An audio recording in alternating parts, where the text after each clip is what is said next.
Happy Monday everyone!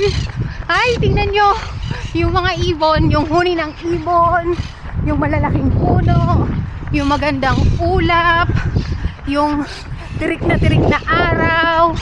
Hi! Yan ang nakikita ko ngayong araw na ito. So ikaw, baka may available time ka, 15 to 30 minutes will do. Just go outside, do some workout, running, walking, anything that you want na pwede kang pagpawisan at pwedeng maunat-unat yung mga katawan mo, do it. Okay?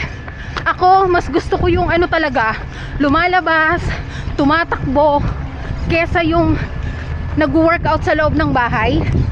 Okay lang din naman sa akin yun, pero mas pinaka the best sa akin yung nakikita ko yung gantong klaseng nature, gantong klaseng kapaligiran ay the best sa akin. Parang ano, mas namomotivate ako, nabuboost yung energy ko, na kahit nakakaramdam ako ng pagod, ang sarap pa rin tumuloy kasi nga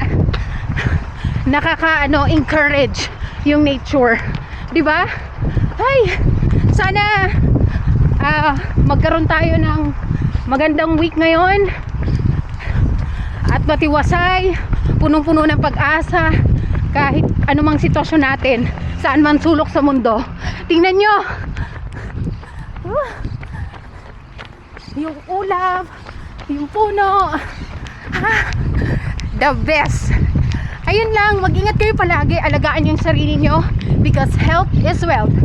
Ako si John, caregiver na runner dito sa Israel. Bye!